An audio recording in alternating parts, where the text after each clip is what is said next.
नमस्कार, मैं देवेंद्र आपका अपने YouTube channel C Sai classes पर स्वागत करता हूं। दोस्तों, वादे के अनुसार हम आपके समक्ष रीजनिंग का ब्लड रिलेशन चैप्टर लेकर के प्रस्तुत हुए हैं। आप आराम से जो भी प्रतियोगी छात्र जुड़े हैं पढ़ें इत्मीनान से और समझें, और जो भी दिक्कतें हो उसको डिस्कस करते रहिएगा कमेंट के माध्यम से। ठीक है, तो आज हम शुरू करते हैं ब्लड रिलेशन। ठीक है, ब्लड रिलेशन के लिए आपके पास क्वेश्चन की पीडीएफ भी है, उसको आपको बाद में वीडियो खत्म होने के बाद, क्लास खत्म होने के बाद जो है आपको उपलब्ध करा दी जाएगी। ठीक है, तो बात करते हैं आज हम रिलेशन चैप्टर पर। रिलेशन चैप्टर पर आपको बता दिया जाए कि रिलेशन चैप्टर है क्या। देखो, किसी भी चैप्टर को पढ़ने से पहले आप उस चैप्टर के बेसिक्स के बारे में समझें कि उस चैप्टर को समझना कैसे है। ठीक है, क्वेश्चन आंसर करना वो अलग मैटर होता है। क्वेश्चन आंसर पर हम इत्मीनान से काम तभी कर सकते हैं जब उसके बारे में, चैप्टर के बारे में अच्छे समझते रहें। ठीक है, तो हम पहले चैप्टर के बारे में समझेंगे कि इत्मीनान से चैप्टर है क्या, ब्लड रिलेशन होता क्या है। ठीक है, और इसके क्वेश्चन हमारे एग्जाम में कैसे मिलेंगे, उन क्वेश्चन से निपटने का हमारे पास रास्ता क्या है। निपटने का रास्ता भी चाहिए और वो समय के अकॉर्डिंग कि हमारे पास समय कितना है।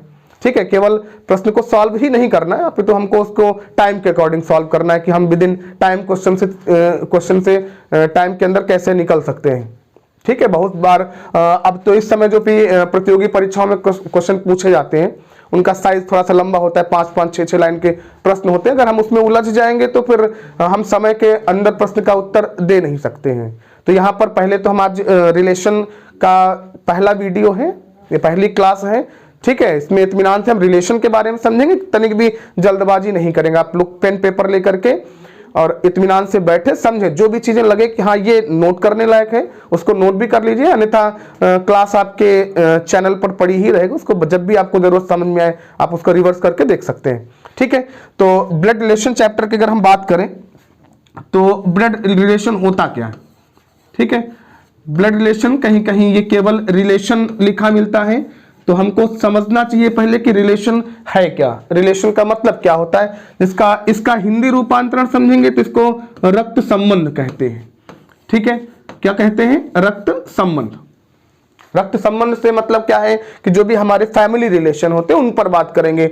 यानी हम अगर एक शब्द में बात करें तो आज हम बात करने वाले हैं इस चैप्टर के माध्यम से रिश्तेदारी पर। क्योंकि संबंध शब्द तो व्यापक है, संबंध आपका तमाम जगह होता है, तमाम चीजों से संबंध होता है। दुनिया में ऐसी कोई चीजें है ही नहीं जो एक दूसरे से संबंधित ना हो, चाहे लिविंग थिंग्स हो चाहे नॉन लिविंग थिंग्स हो। ठीक है, तो आज हम बात करने वाले हैं रिश्तेदारी पर। ठीक है, अभी जितने भी लोग कॉम्पिटिटिव एग्जाम्स की तैयारी कर रहे हैं, रिश्तेदारी उनके लिए कोई नई चीज नहीं है कि आपको रिश्तेदारों के बारे में बताना है। बस यहाँ पर ध्यान ये रखना है कि कुछ चीजें हैं जिनको हम समझते ही नहीं है, क्योंकि रिश्तेदार शब्द सुनते ही आपके दिमाग में बातें चलने लगती हैं जो आपके यहाँ गेस्ट आते हैं। ठीक है, तो पहले तो आपको ये समझना है तो कि रिश्तेदार का मतलब गेस्ट नहीं होता है, रिश्तेदार का मतलब जिनसे आपका किसी न किसी प्रकार का संबंध है। ठीक है, गेस्ट मेहमान होते हैं, मेहमान कोई भी हो सकता है, आपका दोस्त आपके यहाँ आया हुआ मेहमान हो सकता है, आपके यहाँ कोई भी व्यक्ति आता है तो वो मेहमान है। जबकि रिश्तेदारी रिलेशन चैप्टर में हमको अपने फैमिली रिलेशन के बारे में चर्चा करनी है। ठीक है, तो अगर हम बात करें कि सबसे नजदीकी रिश्तेदार हमारे कौन होते हैं, तो ज्यादातर लोगों का जवाब होता है बुआ, मौसी, नानी, मामा। ठीक है, तो ये चीजें आपकी जानकारी के बाहर की हैं कि रिश्तेदार का मतलब जो हमारे रिलेटिव होते हैं, जो गेस्ट के रूप में आते हैं, वो नहीं होते। रिश्तेदारी की शुरुआत कहाँ से होती है। ठीक है, तो रिश्तेदारी की शुरुआत आपकी ध्यान से समझिएगा कि रिश्तेदारी की शुरुआत होती कहाँ से है। ठीक है, तो सबसे पहले रिश्तेदारी की शुरुआत कहाँ से होती है, माता पिता से। ठीक है, ध्यान रखिएगा कि सबसे पहले रिश्तेदारी की शुरुआत कहाँ से होती है, माता पिता से। यानी अगर हम बात करें कि हमारे सबसे नजदीकी रिश्तेदार कौन होते हैं, तो सबसे नजदीकी रिश्तेदार हमारे माता पिता होते हैं। देखो, रिश्ते की शुरुआत यहीं से होती है। अगर आप कहें कि हाँ माता हमारी रिश्तेदार कैसी है, पिता हमारे रिश्तेदार कैसे हैं, तो इसके लिए एक सीधा सा उदाहरण है कि कभी आप अगर कोई फॉर्म भरते हैं, वहां से गार्जियन नेम भरवाया जाता है, तो आप गार्जियन में पापा का नाम लिखते हैं, तो उसके नीचे भी एक कॉलम होता है कि गार्जियन से आपका रिलेशन क्या है। तो रिलेशन का मतलब वहां संबंध ही तो आप लिखते हैं कि पिता का संबंध है या माता का संबंध है, जिनके गार्जियन भाई होते हो, भाई का संबंध दर्शाता है। तो इस प्रकार रिश्ते की शुरुआत जो होती है वो यहीं से होती है। माता पिता हमारे रिलेटिव होते हैं, माता पिता के साथ साथ भाई बहन हमारे रिलेटिव होते हैं, जो सबसे नजदीकी रिश्तेदार होते हैं। कौन होते हैं वो? भाई बहन होते हैं। भाई बहन के बाद पति पत्नी भी एक दूसरे के क्या होते हैं? रिश्तेदार होते हैं। ठीक है, इसके साथ साथ पुत्र और पुत्री, पुत्र और पुत्री, ध्यान रखिएगा यही हमारे 8 बेसिक रिलेशन है। बाकी जितने भी रिश्ते हमारे जीवन में आते हैं वो इन्हीं 8 में से होकर के गुजरते हैं। ऐसा कोई रिश्ता आपके पास नहीं होगा जो इन 8 के बाहर चलता हो। ठीक है, तो सबसे पहले आज ये समझने की कोशिश करेंगे कि ये हमारे सबसे नजदीकी रिश्तेदार होते हैं, माता पिता, पति पत्नी, भाई बहन, पुत्र और पुत्री। ठीक है, इसके पश्चात अगर हम बात करें रिलेशन चैप्टर की, तो रिलेशन चैप्टर में ये ध्यान रखना है। ठीक है, आज के प्रश्नों को सॉल्व करने के लिए सबसे पहले हमको रिलेशन चैप्टर क्वेश्चन सॉल्व करना है, तो हमको डायग्राम बनाना पड़ता है। ध्यान रखना बच्चों, डायग्राम बनाने के लिए 2 ही चीजें जरूरी हैं। किसी भी क्वेश्चन को सॉल्व करने के लिए डायग्राम बनाना पड़ता है। डायग्राम बताने के लिए 2 चीजें आवश्यक हैं। एक तो हमें रिलेशन पता होना चाहिए जिनके बीच आप डायग्राम बना रहे हैं, और दूसरा हमें क्या पता होना चाहिए? जनरेशन पता होनी चाहिए। जनरेशन का मतलब क्या होता है? पीढ़ी से होता है। अगर हमारे पास पीढ़ी का नॉलेज है, हमारे पास संबंध का पता है हमको, ठीक है, कि संबंध क्या है इसमें, तब हम डायग्राम अच्छे से बना पाएंगे। डायग्राम बन जाने के पश्चात तो 50% क्वेश्चन आप समझिए कि सॉल्व होता है। ठीक है, रिलेशन की जानकारी से ही यहां जेंडर क्लियर होता है। रिलेशन की जानकारी के पश्चात ही जेंडर क्लियर होता है। अगर आपको जेंडर की जानकारी रखनी है कि जो हमारा रिश्तेदार है वो किस जेंडर का है, मेल है कि फीमेल है, तो उसके लिए रिश्तेदारी हमको उसका पता होनी चाहिए कि उसका हमारा संबंध क्या है। जैसे जनरली आप पिता का संबंध है तो पिता एग्जैक्टली मेल होता है, माता का संबंध है तो माता एग्जैक्टली फीमेल होती है, बुआ का संबंध है तो बुआ फीमेल होती है, फूफा क्या होते हैं? मेल होते हैं। तो जेंडर से, रिलेशन से जेंडर पता चलता है। जनरेशन के बारे में बेसिक आपको जानकारी रखनी चाहिए।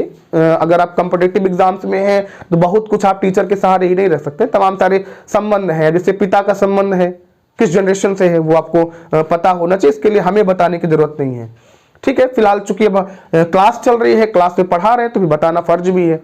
ठीक है, लेकिन बहुत कुछ आपको यहाँ कंपटीशन में आने के बाद खुद की जिम्मेदारी भी रखनी चाहिए, जिसमें यह ध्यान रखना है कि पिता का संबंध हमारे ऊपर की पीढ़ी में होता है। दादा जो होते हैं, अब जो भी तमाम सारे लड़के रूरल एरिया के होते हैं, ग्रामीण क्षेत्र में होते हैं, जहां दादा का मतलब पापा के बड़े भाई समझा जाता है, तो इसकी जानकारी भी अब आपको रिलेशन चैप्टर में रखनी होगी कि यहाँ रिलेशन चैप्टर में दादा का मतलब होता है पापा के पापा, जे हम इंग्लिश में ग्रैंडफादर बोलते हैं। ठीक है, जिनको गांव में हम दादा या बड़े पापा बोलते हैं, तो पहली बात तो आप ये समझ लीजिए कि बड़े पापा जैसा कोई संबंध रिलेशन चैप्टर में नहीं है। जिनको हम बड़े पापा बोलते हैं उनको रिलेशन चैप्टर क्या बोलता है? ताऊ बोलता है। क्या कहता है? ताऊ कहा जाता है। ताऊ की पत्नी क्या होती हैं? ताई होती हैं, जिनको हम जनरली फैशन में बड़े पापा या बड़ी मम्मी बोलते हैं। तो ऐसा कोई रिलेशन चैप्टर में शब्द नहीं है कि बड़े पापा या बड़ी मम्मी जैसा ऑप्शन मिलेगा। और जिनको हम गांव में आजी बाबा बोलते हैं, तो आजी तो विकल्प में मिलता है, बाबा जैसा कोई संबंध रिलेशन चैप्टर में नहीं है। ठीक है, उसके लिए आपको ध्यान रखना है कि बाबा किसको कहा जाता है? बाबा होता है जनरली बेबी का मेल वर्जन। छोटी बच्ची को बेबी बोलते हैं, और छोटा बच्चा है अगर मेल है तो बाबा बोलते हैं। ठीक है, तो यहां ध्यान रखिएगा कि जिनको हम आजी बाबा बोलते हैं तो वो दादी और दादा होते हैं। ठीक है, तो इनका ध्यान रखना, पीढ़ी का नॉलेज रखना है। डायग्राम बनाने के लिए किस चीज की जरूरत पड़ेगी? रिलेशन की। डायग्राम बनाने के लिए किस चीज की जरूरत पड़ेगी? जनरेशन की। रिलेशन बनाने के लिए किसकी आवश्यकता पड़ेगी? जेंडर की। तो जनरली अब आपको जेंडर की जानकारी अच्छे से रखनी है, रिलेशन की जानकारी रखनी है, जनरेशन की जानकारी रखनी है। जब इतनी जानकारी रखते हैं तो डायग्राम अच्छे से बना पाएंगे। दूसरी चीज ध्यान रखेंगे, किसी भी प्रश्न में डायग्राम बनाने के लिए इन्हीं 8 बेसिक रिलेशंस की जरूरत पड़ती है। कौन कौन सी? माता पिता, भाई बहन, पति पत्नी, पुत्र और पुत्री। ठीक है, तो इनका ध्यान रखेंगे। इसके बाद हम अगर बात करें कि डायग्राम और कैसे बनाने के लिए क्या करना है, ठीक है, तो डायग्राम बनाने के लिए हमें अब बात करते हैं कि डायग्राम देखो तमाम जगह आप पढ़ते हैं तो वहां डायग्राम किताबों में क्या होता है, कहीं प्लस माइनस से जेंडर क्लियर करते हैं, कहीं सबका अपना अपना तरीका होता है। हम जहां तक बात करते हैं कि हम जब भी आपसे प्रश्न किसको सॉल्व करने पर बात करेंगे तो यहां पर जो भी हम डायग्राम बनाएंगे, देखो रिलेशन चैप्टर में दो ही टाइप के लोग आपको मिलने हैं, या तो मेल मिलेगा या तो फीमेल मिलेगा। देखिए थर्ड जेंडर के लोग होते हैं लेकिन यहाँ रिलेशन चैप्टर में उनका कोई काम नहीं, ना ही ऐसी कोई बात आपसे करी जाएगी, ठीक है। और आप इग्नोर कर नहीं सकते कि थर्ड जेंडर के लोग नहीं होते हैं, उनका रिश्तों में कोई मतलब नहीं है, क्योंकि यहाँ रिश्ते दो ही तरीके से चलते हैं, या तो मेल रिलेशन होते हैं या तो फीमेल रिलेशन होते हैं। ट्रांसजेंडर से या थर्ड जेंडर से कोई रिलेशन यहाँ नहीं है, तो उनको हम बाहर रखते हैं। मेल को दर्शाने के लिए भैया हम बात करेंगे यहाँ पर स्क्वायर से, मेल को दर्शाने के लिए स्क्वायर की बात करेंगे और फीमेल को हम ट्रायंगल से दर्शाएंगे, ठीक है। इस बात का आपको ध्यान रखना है कि जिस भी नाम के ऊपर हम स्क्वायर बना देते हैं वो मेल है, जिसके ऊपर हम ट्रायंगल बनाएंगे वो फीमेल है, और ऐसे जबरदस्ती नहीं बनाएंगे, सोच समझ के बनाएंगे, ठीक है। इसका ध्यान रखना है, ठीक है। तो अब ये हमें जेंडर का नॉलेज देगा मेल फीमेल को, ठीक है। इसके बाद हम अगर पीढ़ी की बात करें और संबंध की बात करें तो पिता जैसे संबंध को, अगर पिता के संबंध को हम डायग्राम पर दर्शाना चाहते हैं तो इस बात का आप ध्यान रखेंगे कि पिता का संबंध कैसे दर्शाएंगे डायग्राम पे और माता का संबंध कैसे दर्शाएंगे, ठीक है। इसके लिए समझना ये है कि ये मान लीजिए एक कोई मेल है, एक कोई व्यक्ति है, ये मेल है, अगर इनके पापा को डायग्राम पर दर्शाना है, ठीक है, तो पापा को हम कैसे दर्शाते हैं, ऊपर की पीढ़ी में एक पुरुष, जो कौन होते हैं, पापा होते हैं, ठीक है। अगर हमें मम्मी को दर्शाना है तो अगर एक पुरुष की मां को दर्शाना है तो ऊपर की पीढ़ी में एक महिला क्या कहलाती है, मां होती है। अगर हमें बहन को दर्शाना है तो जनरली आपको अच्छे से पता भी होगा कि बहन कहाँ होती है, बहन हमारे पीढ़ी में होती है और क्या होती है, जेंडर से फीमेल होती है। तो अगर ऐसे हम डायग्राम बनाते हैं तो ये भाई बहन का रिलेशन होता है। अगर हमको भाई भाई का संबंध दर्शाना है, एक पुरुष है उसके बगल में दूसरा पुरुष है उसी की पीढ़ी का, तो जनरली ये क्या कहलाएगा, भाई होता है, ठीक है। अगर पति पत्नी का संबंध दर्शाना है तो यही एक मेल एक फीमेल, अगर अलग अलग हैं तो ये भाई बहन है, अगर इनको एक सिंगल लाइन से हम ऐड कर लेते हैं, ठीक है, तो ये क्या हो जाएंगे, पति पत्नी हो जाएंगे, ठीक है। बेटे को दर्शाना है तो आपके नीचे की पीढ़ी में एक पुरुष, ये आपका क्या होगा, बेटा होगा। बेटी को अगर डायग्राम पे दर्शाना है तो नीचे की पीढ़ी में एक महिला, ये क्या होगी, बेटी। ध्यान से समझेंगे, ये पिता का डायग्राम है, पिता का संबंध है, ये माता का संबंध है, ये बहन का संबंध है, ये भाई का संबंध है, ये पति और पत्नी का संबंध है, ये बेटे के संबंध को ऐसे दर्शाता है और ये बेटी के संबंध को दर्शाता है। तो 1 2 3 4 5 6 और इसमें दो रिलेशन, एक इधर से इधर का पत्नी का, इधर से इधर जाएंगे तो पति का, ठीक है। तो यही 8 हमारे बेसिक रिलेशन होते हैं। जैसा कि हमने आपसे पहले ही बताया है कि रिश्तों की शुरुआत जो होती है वो यहीं से होती है, ठीक है। तो ध्यान से समझने की कोशिश करेंगे कि इसके बाहर रिलेशन होते नहीं है, कोई भी रिश्ता है वो शुरू यहीं से होता है, ठीक है। तो आपको ध्यान रखना है कि किसी भी प्रश्न का उत्तर देने के लिए हमको यहीं से वर्कआउट करना है, ठीक है। अब आगे अगर हम बात करें रिलेशन पर डायग्राम बनाने की, तो डायग्राम के बारे में आपने अच्छे से समझ ही लिया कि डायग्राम कैसे बनाना है, ठीक है। उसके बाद हमने क्या बात करी है कि अगर हमको वर्तमान समय के हिसाब से पढ़ना है, पढ़ाई करनी है, अपडेट होकर के पढ़ाई करनी है, तो इस हिसाब से इस बात को समझना होगा आपको कि अभी हमें पुरानी चीजें समझनी है, पुरानी चीज के आधार पर चेंज करना है। यहाँ चेंज क्या है, यहाँ देखिए तमाम चीजें हैं, रिश्ते आपको पता है कि भाई को भाई कहा जाता है, ठीक है। भाई की इंग्लिश आपको जनरली पता है कि भाई को इंग्लिश में क्या बोलते हैं, ब्रदर बोलते हैं, ठीक है। यहां ध्यान रखना। आगे आपको अगर पढ़ते हैं तो यहां पर समझना है कि सिबलिंग एक शब्द है जो भाई के संबंध को दर्शाता है। सिबलिंग जनरली इंग्लिश शब्द है, इसको हिंदी में क्या बोलते हैं, सहोदर या सहोदरा। सहोदर शब्द भी आपके लिए जो हिंदी पढ़ रहे हैं उनके लिए तो पता है, क्योंकि हिंदी में आप पर्यायवाची पढ़ते हैं, पर्यायवाची में शब्द आपको मिल जाते हैं। सहोदर मीन्स होता है सगा भाई। सहोदर मीन्स क्या होता है? सगा भाई। और सहोदरा मीन्स क्या होती है? सगी बहन।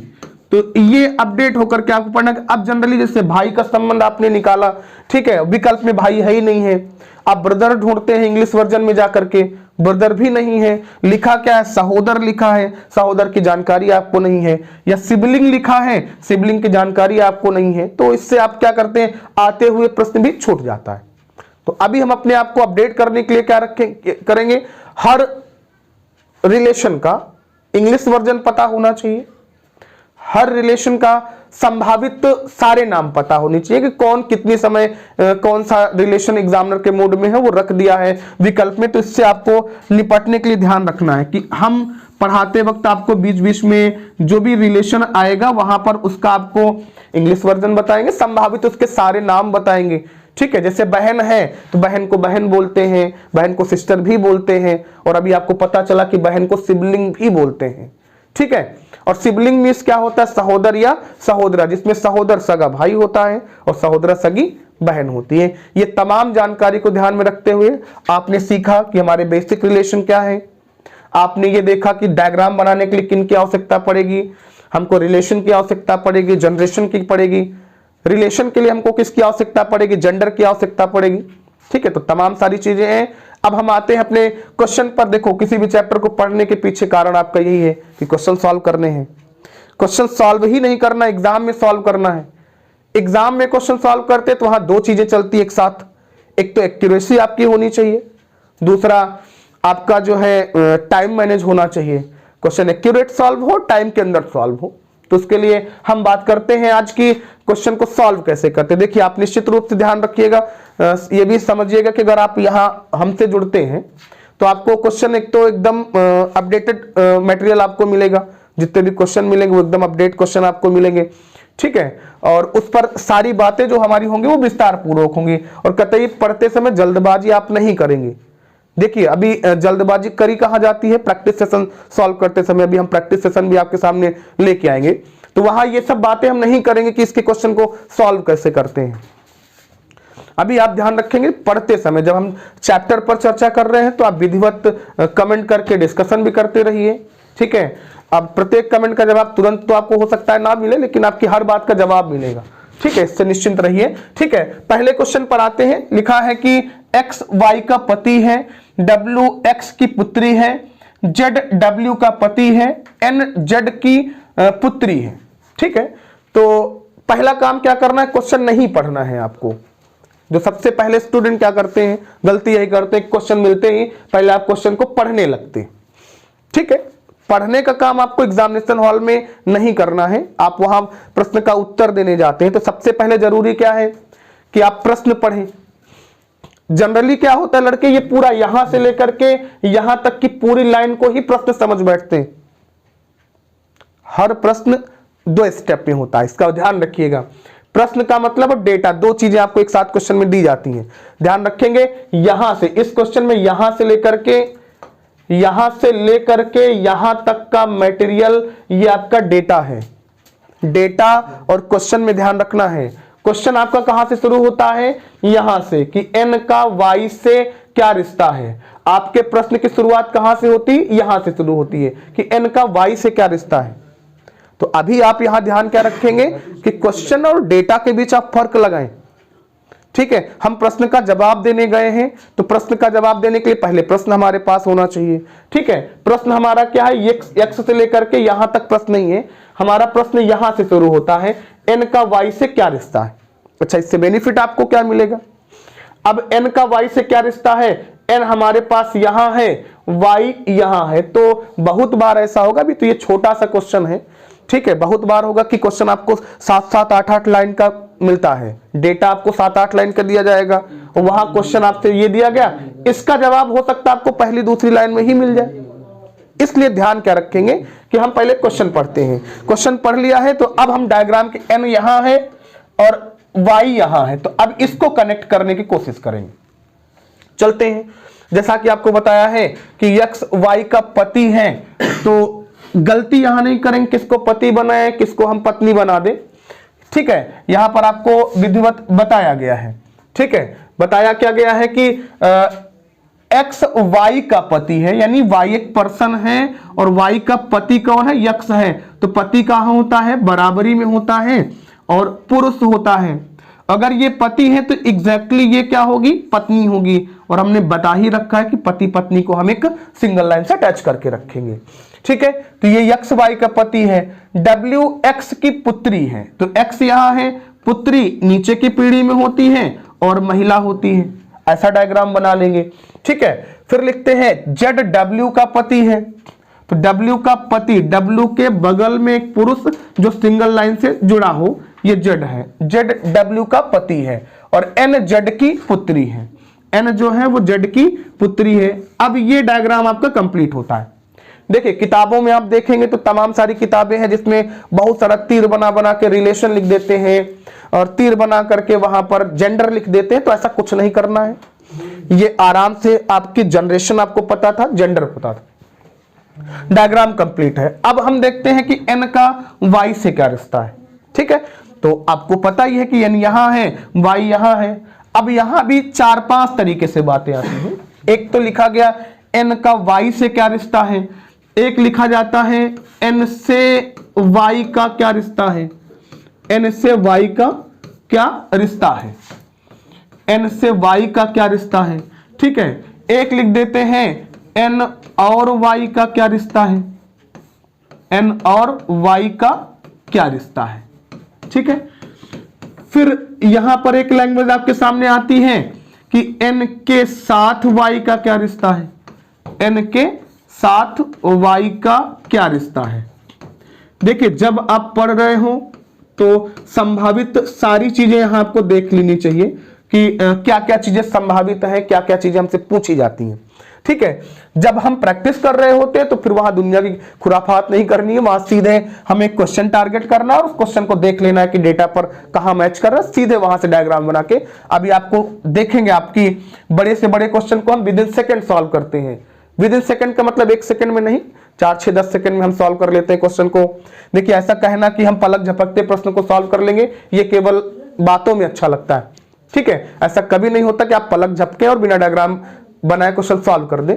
ठीक है, वो कतई रीजनिंग और मैथ्स में तो पॉसिबल नहीं है। बाकी अन्य सब्जेक्ट में जिसमें सोचना है, केवल लिखने की नीड नहीं है, वहां आप आराम से पलक बंद करें, क्वेश्चन का आंसर आपके माइंड में आया, पलक खोला आपने, प्रश्न का उत्तर आपके सामने है। वैसा यहां रीजनिंग और मैथ्स में कभी नहीं होना है, इसका ध्यान रखेंगे। ठीक है, अभी हमने क्या बताया कि एन का वाई से क्या रिश्ता है, एन से वाई का क्या रिश्ता है, एन और वाई का क्या रिश्ता है, एन के साथ वाई का क्या रिश्ता, तमाम तरह की बातें आती हैं। ठीक है, अब जनरली स्टूडेंट को यही समस्या होती है कि सर इसमें हम शुरू कहां से करें, खत्म कहां करें। एकदम क्लियर होता है। ठीक है, कहां से शुरू करें, तो जिसके आगे से लगा है वहीं से शुरू करते हैं। कहां तक जाते हैं, जहां का लगा है वहां तक जाते हैं। यहां देखते हैं कि एन से वाई का क्या रिश्ता है। ठीक है, जब एन से वाई के रिश्ते की बात करें तो आप देखिए कि शुरू कहां से करना है, एन से शुरू करना है, जाना कहां तक है, वाई तक जाना है। जब ये आदत आपको पड़ी तो यहां ना तो का लगा है ना से लगा है, तो ध्यान रखिएगा कि यहां क्या लगा है, और लगा है। और का मतलब है कि एन और वाई का क्या रिश्ता है, एन का भी संबंध बताना है, वाई का भी बताना है। और इस बात को ध्यान रखेंगे, जब एन का भी बताना है और वाई का भी बताना है तो कहीं से हम शुरू करें, क्योंकि अब तो बताना दोनों को है, एन को भी बताना है, वाई को भी बताना है। ठीक है, एन के साथ ध्यान रखिएगा और लिखा होता है, और की जगह तथा लिखा होता है, और की जगह एवं लिखा होता है, इसका मतलब भी यही होता है। ठीक है, तो इनको ध्यान रखेंगे। चलिए, एन का वाई से क्या रिश्ता, तो वाई से शुरू करते हैं। वाई की ये कौन है, पति है। पति की बेटी क्या कहलाती है, बेटी कहलाती है। और बेटी की बेटी क्या कहलाती है, तो ध्यान रखना, बेटी की बेटी को हम क्या कहते हैं, नातिन कहते हैं। क्या कहते हैं, नातिन कहते हैं। ठीक है, अब नातिन आपको पता है, आप विकल्प में आते हैं, आपको विकल्प में नातिन जैसा कोई विकल्प दिख ही नहीं रहा। तो अब आप क्या करते, अगर इनमें से कोई नहीं लगा होता तो फटाक से आप लगा के आप निकल लेते। तो ध्यान रखेंगे कि अब इनके बारे में पूरी जानकारी होनी चाहिए। देखो एग्जामिनर को भी पता है कि आप कहां तक सोच सकते हैं।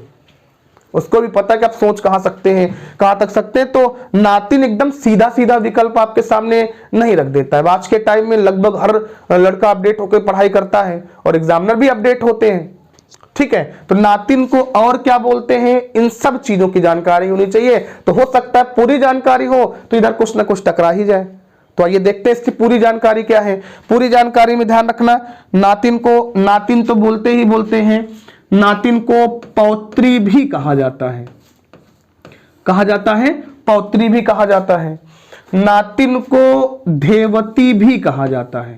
क्या कहते हैं, धेवती। देखिए अलग अलग स्टेट की लैंग्वेज है, पेपर तो आप इंडिया लेवल पर देते हैं तो कहीं से भी किताबों में धेवती मिल जाता है, ठीक है।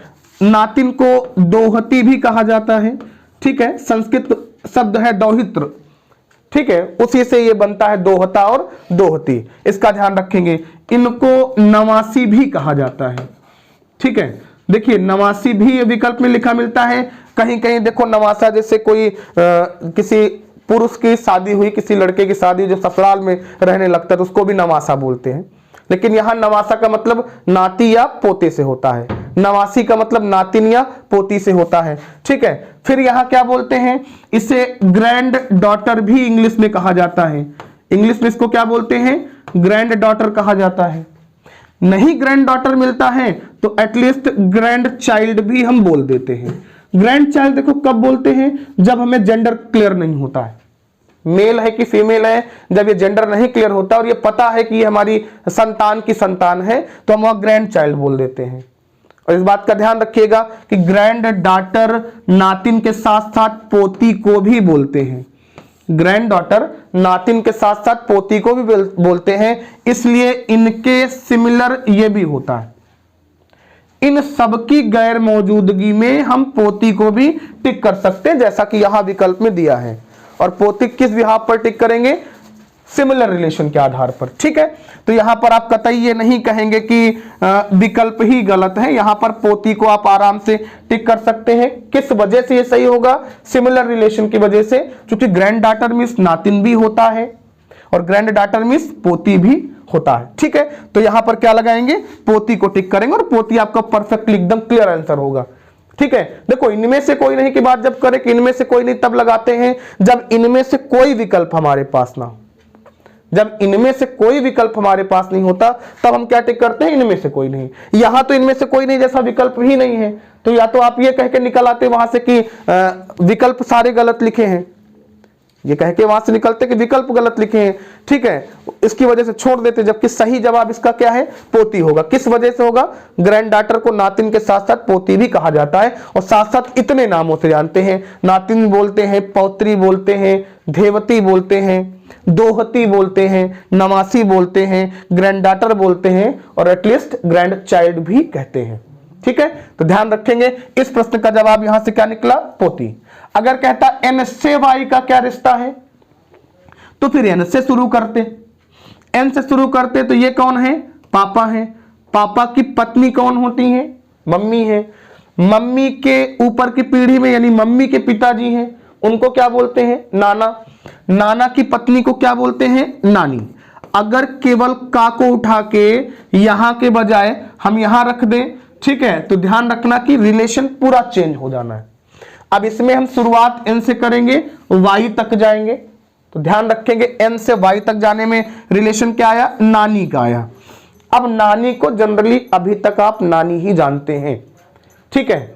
अगर आप थोड़ा सा जानने की कोशिश करें तो नानी को इंग्लिश में ग्रैंड मदर कहा जाता है। नानी को इंग्लिश में क्या बोलते हैं, ग्रैंड मदर बोलते हैं। लेकिन ध्यान रखिए ग्रैंड मदर की हिंदी क्या होती है। ग्रैंड मदर की हिंदी जब भी आप कहीं सर्च करेंगे तो वहां नानी या दादी भी होता है, यानी दादी को भी हम ग्रैंड मदर बोलते हैं, नानी को भी ग्रैंड मदर बोलते हैं। अब आंसर आपने इसका निकाला क्या, नानी। नानी विकल्प नहीं है, इस तरह से विकल्प दिया गया और दादी लिखा गया, तो दादी तो आप छोड़ के ही चले जाएंगे, चूंकि आपने तो एग्जैक्टली निकाल के रखा है ना कि हाँ नानी आंसर होगा। तो इससे बचना है, इससे बचने के लिए क्या रखना है, पूरी जानकारी रखनी है कि नानी को इंग्लिश में क्या बोलते हैं, ग्रैंड मदर। ग्रैंड मदर को दादी भी बोलते हैं, ठीक है। तो अगर नानी विकल्प नहीं है तो ग्रैंड मदर नहीं है तब दादी टिक करेंगे, ठीक है, तो इसका ध्यान रखिएगा। इसके बाद थोड़ा सा और आगे आप बढ़ेंगे इसके अंदर, ठीक है, और आगे बढ़ेंगे तो ग्रैंड मदर जब भी आप देखते हैं तो ये भी दो पार्ट में होता है। एक होता है maternal grand mother, maternal grand mother होती है, और एक क्या होती है, एक होती है पैटर्नल ग्रैंड मदर। देखो मैटरनल पैटर्नल क्या है, मैटरनल का मतलब होता है मातृक और पैटर्नल का मतलब होता है पैतृक, ठीक है। तो अगर नानी नहीं है तो हम maternal grand mother, maternal grand mother नहीं है तब ग्रैंड मदर। दादी आंसर निकला है, नहीं विकल्प में दादी है तो पहले हम पैटर्नल ग्रैंड मदर को सर्च करेंगे, नहीं पैटर्नल ग्रैंड मदर है तो ग्रैंड मदर को, ग्रैंड मदर भी नहीं है तो सिमिलर रिलेशन की वजह से नानी भी हम टिक कर सकते हैं। इस तरह की तमाम जानकारी आपको पूरे रिलेशन चैप्टर में मिलती रहेगी। चलते हैं हम नेक्स्ट क्वेश्चन में। नेक्स्ट क्वेश्चन हमारा क्या है, ठीक है, नेक्स्ट क्वेश्चन आपके पास लिखा है ए बी की पुत्री है, बी सी की मां है, डी सी का भाई है, तो बताइए डी का ए से क्या रिश्ता। एक बार लगाने का प्रयास करें इसको, ठीक है, आप सॉल्व करें फिर हम इस पर चर्चा करते हैं। देखिए किसी भी क्वेश्चन को हम बताने के पहले आपको मौका जरूर देंगे, ठीक है, आप सॉल्व करके अपना आकलन करिए कि आपको इसमें आता कितना है, ठीक है। फिर हमसे जब हम इसको सॉल्व करते हैं तो फिर आप देखिएगा कि हमारे लगाने के तरीके में और आपके लगाने के तरीके में चेंज क्या है, ठीक है। अगर आपका तरीका ज्यादा आसान तो जरूर है कि आपको अपने तरीकों को ही मानना चाहिए, ठीक है, हमेशा इस बात को ध्यान रखना है, ठीक है, कि अगर आपका तरीका हमारे तरीके से इजी है, ऐसा होने नहीं पाएगा कि आपका तरीका हमारे तरीके से ज्यादा इजी हो, लेकिन अगर होता है तो फिर बिल्कुल आपको वो ध्यान रखना चाहिए, ठीक है। तो लगाते हैं इसको।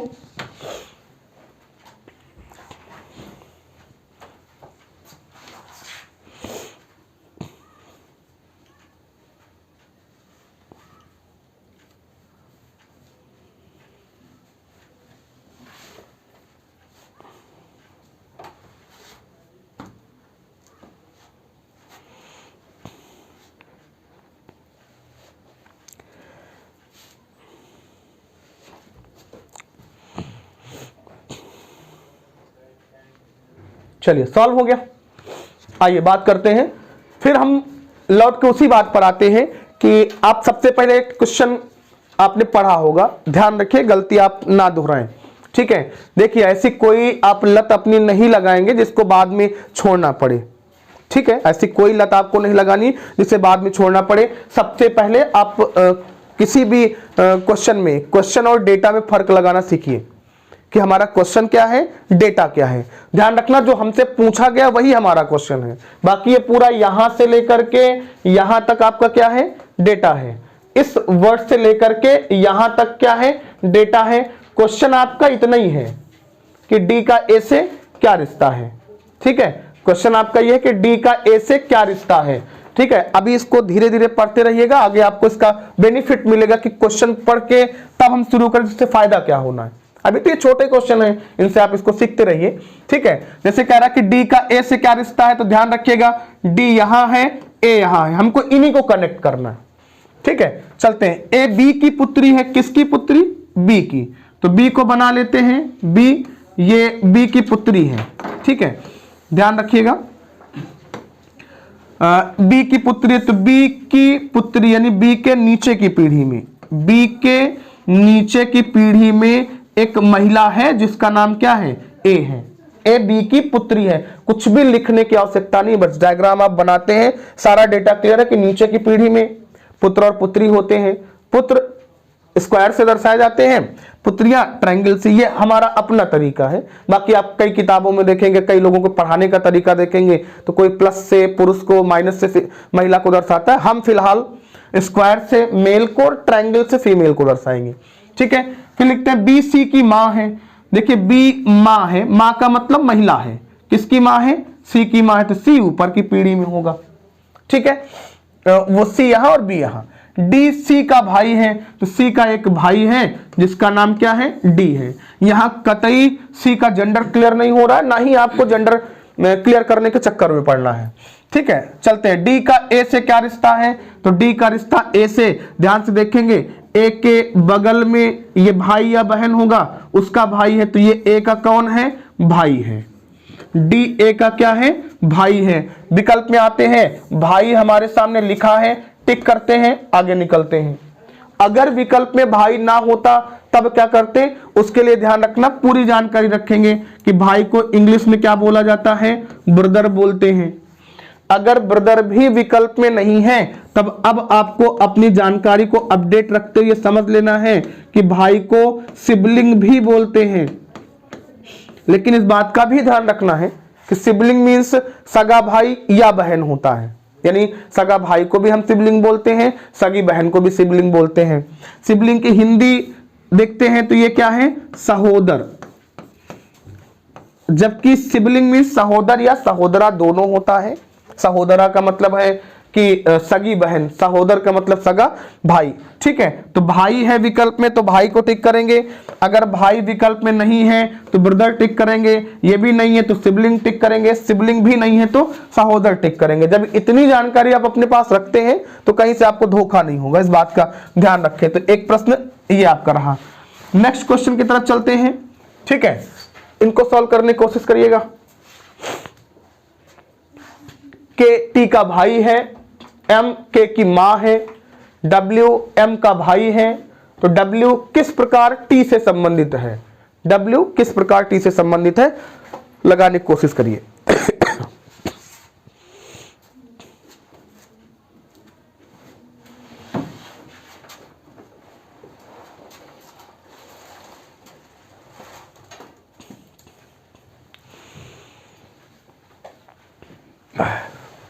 चलिए,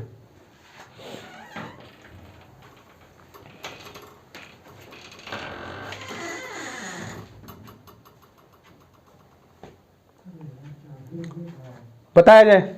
चलिए फिर देखते हैं यहां क्वेश्चन हमारा क्या है। तो फिर आप ध्यान रखिए, क्वेश्चन आपका इतना ही है कि W किस प्रकार T से संबंधित है, W किस प्रकार T से संबंधित है। हम हाईलाइट करते हैं क्वेश्चन में, हमारा क्वेश्चन वर्ड कहां कहां है, तो W यहां है और T यहां है। अब यहां से यहां तक ही कनेक्ट करना है। ठीक है, चलते हैं, लिखते क्या है, के टी का भाई है, तो के भाई है किसका, टी का। के भाई है तो भाई क्या होता है, पुरुष होता है। किसका भाई है, टी का भाई है, ये टी बना लेते हैं। फिर लिखता है कि एम के की बहन है, तो के की एक बहन है जिसका नाम क्या है, एम है। देखिए ये जुड़ जाएगा तो ये पति पत्नी हो जाएंगे। ठीक है, अलग अलग रहेगा तो भाई बहन रहेंगे। फिर लिखते हैं डब्ल्यू एम का भाई है, तो एम का एक भाई क्या है, डब्ल्यू है। ठीक है, थोड़ा सा साइड में बनाते हैं। लिखते हैं के टी का भाई है, के भाई है टी का, एम के की मां है, के टी का भाई, टी का भाई कौन है, के है, और एम के की मां है, एम मां है, एम क्या है, मां है। किसकी मां है, के की मां है। ठीक है, फिर देखते हैं, लिखा गया है कि डब्ल्यू एम का भाई है, डब्ल्यू एम का भाई, तो एम के एक भाई है जिसका नाम क्या है, डब्ल्यू है। ठीक है, अभी फिर से देखिएगा, के टी का भाई है, तो के भाई है, किसका भाई है, टी का, तो टी के जेंडर के बारे में कोई जानकारी हमें नहीं हुई। फिर लिखते हैं एम के की मां है, तो एम मां है किसकी, के की, तो ऊपर की पीढ़ी में महिला होती है। ठीक है, फिर लिखते हैं डब्ल्यू एम का भाई है, तो डब्ल्यू भाई किसका है, एम का है। ठीक है, फिर लिखते हैं, तो बताइए डब्ल्यू किस प्रकार टी से संबंधित है, तो शुरू किससे करेंगे हम, टी से शुरू करेंगे, कहां तक जाएंगे, डब्ल्यू तक। तो ऐसे डायरेक्ट नहीं चले जाएंगे। ठीक है, चूंकि इनकी कोई कनेक्टिविटी डायरेक्ट नहीं है। ये कौन है, भाई, और भाई की मां कौन है, मां। इनसे हम यहां आते हैं। ठीक है, इनसे यहां आते हैं, ये भाई हैं, भाई की ये कौन है, मां है, और मां के भाई कौन होते हैं, मामा होते हैं। मां के भाई कौन होते हैं, मामा होते हैं। अब आप ऑप्शन में आते हैं, ऑप्शन में मामा जैसा कोई ऑप्शन दिख ही नहीं रहा है। आंकड़े अपर्याप्त आप टिक नहीं कर सकते, चूंकि आपको एग्जैक्ट आंसर पता चला है। आंकड़े अपर्याप्त हम कब टिक करते हैं, जब किसी भी प्रश्न का उत्तर निकालने के लिए कुछ ना कुछ डेटा कम पड़ता है, तो वहां हम बोलते हैं डाटा इनसफिशिएंट या आंकड़े अपर्याप्त हैं। ठीक है, आगे हम क्या ध्यान रखते हैं, मामा आंसर आया, मामा विकल्प में नहीं है, तो मामा के क्या क्या विकल्प हैं उनकी जानकारी आपको होनी चाहिए। देखिए मामा को क्या बोलते हैं, मामा के साथ साथ अंग्रेजी में या इंग्लिश में इनको क्या बोलते हैं, अंकल बोलते हैं। अभी तक अंकल मीन्स आपने क्या पढ़ा, चाचा पढ़ा, अंकल मीन्स चाचा, आंटी मीन्स चाची पढ़ा है। अभी थोड़ा सा अपना नॉलेज आप बढ़ाइए, ठीक है। अंकल मीन्स चाचा ही नहीं होता, अंकल मीन्स चाचा के साथ साथ मामा भी होता है, अंकल मीन्स चाचा के साथ साथ ताऊ भी होता है, अंकल मीन्स चाचा के साथ साथ फूफा को भी अंकल कहा जाता है। फूफा कौन होते हैं, बुआ के पति, और मौसा को भी अंकल कहा जाता है। देखिए दो पक्ष के रिश्ते होते हैं, एक मम्मी के पक्ष का होता है रिश्ता, एक पिताजी के पक्ष का रिश्ता होता है। तो अंकल भी दो तरह के होते हैं, ठीक है। ध्यान रखिए कौन कौन से अंकल होते हैं। एक होते हैं मैटरनल अंकल। कौन से अंकल होते हैं, जितने भी अंकल मम्मी के पक्ष के हैं वो क्या कहलाएंगे, मैटरनल अंकल कहलाएंगे। जितने अंकल पापा के पक्ष के हैं वो क्या कहलाएंगे, पैटर्नल अंकल कहलाएंगे। तो एक होता है मैटरनल अंकल और एक होता है पैटर्नल अंकल। मैटरनल अंकल को हिंदी में बोला जाता है मातृक चाचा। क्या बोलते हैं, मातृक चाचा बोलते हैं। देखिए बहुत सारे वर्ड आपको नए नए मिलेंगे, तो इनको आप नोट करते चलिएगा कौन सा वर्ड आपके लिए नया है। मैटरनल अंकल में क्या होता है, मातृक चाचा होता है। मातृक चाचा का मतलब जो चाचा की जनरेशन के हैं और मम्मी के पक्ष से हैं, ठीक है। उनमें कौन कौन आते हैं, एक तो आपके मामा आते हैं और दूसरे आपके मौसा आते हैं। मामा और मौसा अंकल होते हैं। अंकल में कौन से अंकल होते हैं, मैटरनल अंकल, जिनको और क्या बोला जाता है, मातृक चाचा बोला जाता है। तो ऐसा भी विकल्प टिक करने के लिए आप तैयार रहिए, जानकारी में रखिए। दूसरा क्या होता है, पैटर्नल अंकल होता है। पैटर्नल शब्द पर पहले भी हम बात कर लिए हैं कि पैटर्नल मीन्स क्या होता है, पैतृक होता है। पैटर्नल मीन्स क्या होता है, पैतृक होता है। जैसे पैतृक संपत्ति है तो पैटर्नल प्रॉपर्टी है, मातृक संपत्ति है तो मैटरनल प्रॉपर्टी है। तो ध्यान रखेंगे पैटर्नल अंकल को हिंदी में पैतृक चाचा कहा जाता है। क्या कहा जाता है, पैतृक चाचा। अब पैतृक चाचा में कौन कौन आते हैं, एक तो आपके चाचा ही आते हैं, दूसरा ताऊ आते हैं। ताऊ किनको कहा जाता है, पापा के बड़े भाई को। चाचा किनको कहते हैं, पापा के छोटे भाई को। फूफा को भी हम पैटर्नल अंकल या पैतृक चाचा कहते हैं। फूफा कौन होते हैं, बुआ के पति, ठीक है। तो इनका ध्यान रखेंगे, इतने प्रकार से होते हैं। तो मामा आंसर नहीं है, तो मामा नहीं है तो फिर हम कहाँ ढूंढेंगे, मैटरनल अंकल। और विकल्प में मैटरनल अंकल सीधे सीधे हमारे सामने दिया गया है। तो अब इस प्रश्न का जवाब क्या होगा, मैटरनल अंकल होगा। मैटरनल अंकल ना होता तब का ढूंढते, अंकल ढूंढते। अगर अंकल भी विकल्प ना होता तो अंकल जिनको जिनको कहा जाता है उनमें से कोई आ जाता। अब इस बात का ध्यान रखेंगे कि हम मामा की जगह चाचा को कैसे टिक कर सकते हैं। तो इस बात की अब जानकारी आपको होनी चाहिए कि मामा को भी अंकल कहा जाता है, चाचा को भी अंकल कहा जाता है। अगर मामा ऑप्शन में नहीं है तो हम अंकल ढूंढेंगे। अंकल विकल्प में तो अंकल जिनको जिनको कहा जाता है उनमें से कुछ भी मिल जाए, वो सिमिलर रिलेशन होने की वजह से टिक कर दिया जाता है, ठीक है। तो ध्यान रखेंगे इस प्रश्न का जवाब क्या होता है, मैटरनल अंकल। चलते हैं हम अपने नेक्स्ट क्वेश्चन पर, ठीक है। इसको लगाने का प्रयास करिएगा, ठीक है। और इसी क्वेश्चन के साथ साथ आज की क्लास खत्म करी जाएगी, बाकी बातें फिर नेक्स्ट क्लास में आपसे करी जाएगी। रेगुलर क्लास से आप जुड़े रहें। क्लास को जो है चैनल को सब्सक्राइब करें, शेयर करें, समझ में आए तो, कि अगर लगता है कि हाँ वीडियो आपके क्लास आपके करने लायक है तब भी सब्सक्राइब करें, अन्यथा जबरदस्ती बवाल अपने मोबाइल पर ना बनाएं, ठीक है। तो पढ़ना है तो बिल्कुल चैनल को सब्सक्राइब करें और रेगुलर जुड़े रहें। कमेंट के माध्यम से आप अपनी बातें हमसे पूछते रहें, उसका यथासंभव जवाब आपको दिया जाएगा, ठीक है। चलिए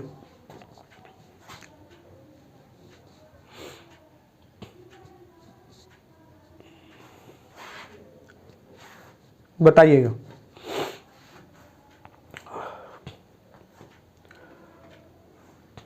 आज पहली क्लास है, किसी को अगर क्लास में असुविधा है तो धीरे धीरे इसको खुद मैनेज करने की कोशिश करिए। हर समस्या का समाधान यहां से नहीं दिया जा सकता है, आपके प्रश्न का उत्तर दिया जा सकता है, ठीक है। वीडियो में क्लास में आवाज आपकी को क्लियर समझ में आ रही होगी, ठीक है, दिख भी अच्छे से रहा होगा। बाकी और कोई समस्या आती है तो उसको क्वेश्चन की समस्या डिस्कस करिएगा, अपनी पर्सनल समस्या डिस्कस करने की यहाँ जरूरत नहीं है, ठीक है।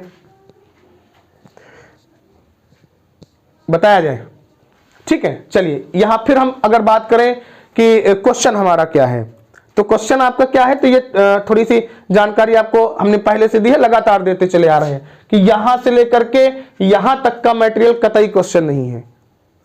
यहां से लेकर के ये पूरा हाईलाइटेड मटेरियल ये आपका कतई क्वेश्चन नहीं है। क्वेश्चन शुरू कहां से होता है, यहां से। कि बी का ई से क्या रिश्ता है।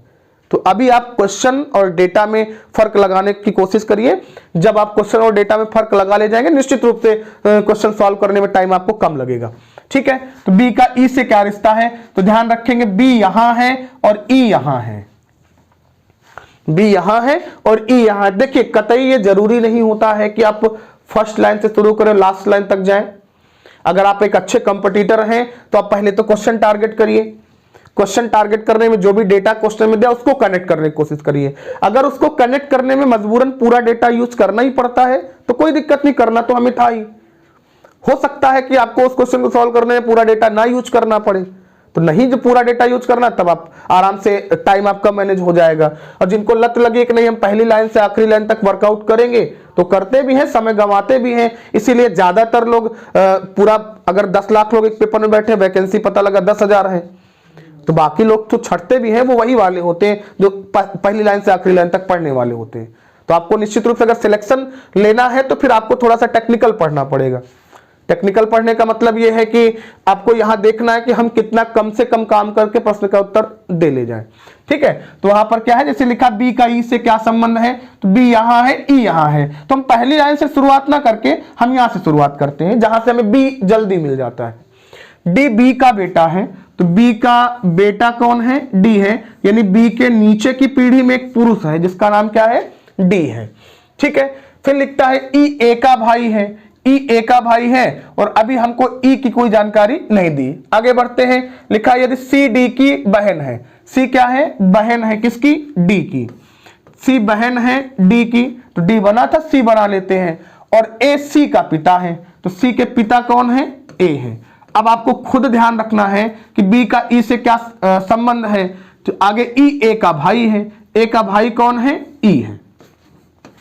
अब अगर बी का रिलेशन हमें बताना है तो फिर बी का जेंडर क्लियर होना चाहिए। आपको पता है कि बी के पापा कौन है, ए है, डी के पापा भी कौन है, ए है, और डी बी की भी संतान है। संतान कहने वाले लोग कितने होते हैं आपके जीवन में, मात्र 2 लोग होते हैं, एक माता और एक पिता। जिससे पिता यहां है तो एग्जैक्टली ये क्या होंगी, माता होंगी, और माता और पिता एक दूसरे के क्या होते हैं, पति पत्नी। पति पत्नी को और क्या कहा जाता है, तो ध्यान रखिएगा, पति पत्नी का जोड़ा, पति पत्नी का जोड़ा दंपत्ति कहा जाता है। दंपत्ति के साथ साथ इसको स्पाउस भी कहा जाता है। इसका बात का ध्यान रखिएगा कि पति पत्नी को स्पाउस भी कहा जाता है। स्पाउस का शाब्दिक अर्थ होता है पति या पत्नी, यानी एक महिला अपने पति को अपना स्पाउस बोल सकती है, एक पुरुष अपनी पत्नी को अपना स्पाउस बोल सकता है। तो इसलिए ध्यान रखिएगा, एक नया वर्ड आपके लिए स्पाउस है। स्पाउस मींस क्या होता है, पति या पत्नी, जिसको हम क्या बोलते हैं, दंपत्ति बोलते हैं। ठीक है, तो यहां से जेंडर क्लियर हुआ। तो बी का ई से, तो ई का ये कौन है, भाई है, और भाई की पत्नी, भाई की पत्नी क्या लगती है, भाभी लगती है, और भाभी आपके सामने सीधे आंसर में दिया गया है, इसलिए क्या करेंगे, भाभी को टिक कर लेंगे। अगर भाभी ना दिया होता तब क्या करते हैं, तो भाभी को इंग्लिश में सिस्टर इन लॉ भी बोलते हैं। भाभी को इंग्लिश में क्या बोलते हैं, सिस्टर इन लॉ। तो यहां पर सिस्टर इन लॉ भी हम टिक कर सकते थे। ठीक है, इसी के साथ साथ आज की क्लास खत्म करी जाती है। 4 क्वेश्चन आपको हमने सॉल्व कराए हैं। अब इस टाइप के आप सारे क्वेश्चन अपनी बुक से, जो भी बुक आप पढ़ते हो, देखिए किसी एक विशेष बुक में आप बंद के पढ़ने की कोशिश ना करिए कि कोई एक किताब ले लिया उसी को हम लगाए पढ़े हैं। कोई किताब आप ले लीजिए, आप मार्केट जाइए, जो भी आपको जहां, हाँ यही ध्यान रखिएगा कि किसी भी किताब को लेते हैं तो नंबर ऑफ क्वेश्चन उसमें होने चाहिए, वो किसी भी प्रकाशन की हो, कोई मायने नहीं रखता। चूंकि यहां पर हम चैप्टर पढ़ते हैं, हम किसी बुक का चैप्टर नहीं पढ़ते, हम चैप्टर पढ़ते हैं। रिलेशन चैप्टर पढ़ रहे हैं तो रिलेशन वो चाहे जिस बुक से हो आना चाहिए, हमें चाहे जिस एग्जाम का हो आना चाहिए, चाहे जिस लेवल का क्वेश्चन हो वो आना चाहिए। इसके लिए आपको क्या करना है, विधिवत स्टडी करनी है, क्वेश्चन और डेटा में फर्क लगाना है, उतना ही काम करना जितने से प्रश्न का उत्तर मिल जाए। ठीक है, इतना पढ़ के आप इसके क्वेश्चन सॉल्व करिए। बाकी लगातार क्लासेस अब आपकी चलेंगी। ठीक है, आप टाइम से क्लास को करिए और क्वेश्चन सॉल्व करिए। जो भी चीजें आपको दिक्कत कर रही हो वो आकर के कमेंट में हमको बताइए, उसको सॉल्व करने की पूरी कोशिश करी जाएगी। और आपसे कोई विश्वास दिलाया जाता है कि आप अगर हमसे जुड़ते हैं तो आप प्रश्न को अच्छे तरीके से सॉल्व करने का निश्चित रूप से अच्छा तरीका पाएंगे। ठीक है। और वीडियो को देखते रहिए, अगर लगे कि हाँ वीडियो ठीक लग रही है, पढ़ने लायक है, तो आप इसको सब्सक्राइब भी चैनल को कर लीजिए। और उसके बाद और अगर लगता है कि नहीं इसको थोड़ा बढ़ाया भी जाए तो आप इसको शेयर भी करते रहिए। ठीक है, धन्यवाद।